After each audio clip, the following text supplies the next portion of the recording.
आणि या क्षणाची मोठी बातमी, शरद पवारांचे खासदार मोदींच्या भेटीसाठी दाखल झालेत।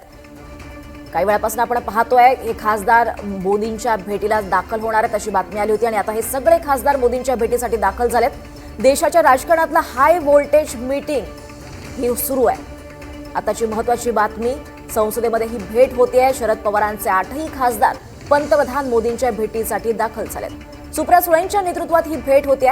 महाराष्ट्रातल्या अनेक प्रश्नांवर या मीटिंगमध्ये या बैठकीमध्ये चर्चा होणार आहे अशी माहिती खुद्द सुप्रिया सुळेंनी दिली आहे। सोबतच काही वेळापूर्वी निलेश लंके होते, त्यांनी सुद्धा माध्यमांची प्रतिक्रिया देताना या भेटी संदर्भात सांगितलेलं आहे। महाराष्ट्राचे जे प्रश्न आहेत, शेतकऱ्यांचे प्रश्न म्हणा, युवकांचे प्रश्न म्हणा, हे सगळे प्रश्न आम्ही मोदींसमोर मांडणार आहोत, पंतप्रधानांसमोर मांडणार आहोत आणि या संदर्भात चर्चा होणार आहे असं या खासदारांनी सांगितलं आहे। मात्र या भेटीचे अनेक अर्थ लावले जात आहेत, राजकीय प्रतिक्रिया उमटत आहेत।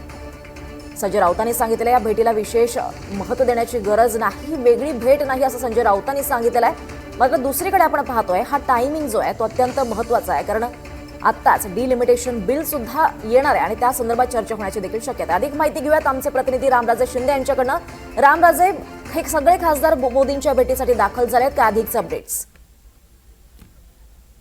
बिलकुल, म्हणूनच ही महत्वाची बैठक आहे, कारण डिलिमिटेशन विधेयक येणार आहे, महिला आरक्षणाच्या संदर्भामध्ये विधेयक येणार आहे आणि त्यापूर्वीची ही बैठक आहे। त्यामुळे संसदेमध्ये आता एनसीपीचे 8ही खासदार दाखल झाले आहेत। सुप्रिया सुळे यांच्या नेतृत्वामध्ये ही भेट होण्याची शक्यता आहे आणि साधारणतः 11:45ची नवी दिल्लीची माहिती मिळते। त्यामुळे 4 मुद्द्यावर चर्चा होते का ते पाहावं लागणार आहे। जरी एनसीपीच्या खासदारांकडून सांगितलं जाते की दुष्काळ असेल, पाणी प्रश्न असेल, कायदा सुव्यवस्था, या सगळ्या मुद्द्यावर ही चर्चा होणार आहे।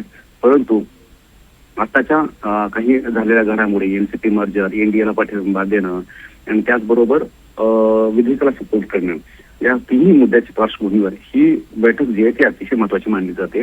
आणि त्यानंतर संध्याकाळी शरद पवार यांच्या निवासस्थानी एक स्नेहभोजन असणार आहे, शिक्षण असणार आहे, तर तिथे सुद्धा अमित शहा किंवा प्राईम मिनिस्टर जाण्याची शक्यता आहे। निश्चित रामराजे, किती वेळात ही बैठक सुरू होईल? सध्या सुरू आहे का, काय नेमकं कळतं या संदर्भात? साधारणतः 11:15ची वेळ देण्यात आलेली आहे। त्यामुळे कदाचित 11:45 किंवा 11:50 पर्यंत ते प्राईम मिनिस्टर कार्यालयामध्ये जातील आणि त्यानंतर बैठक सुरू होणार असल्याची माहिती मिळते। निश्चितच या भेटीवर आपलं लक्ष असेल। रामराजे, धन्यवाद या सविस्तर माहितीसाठी।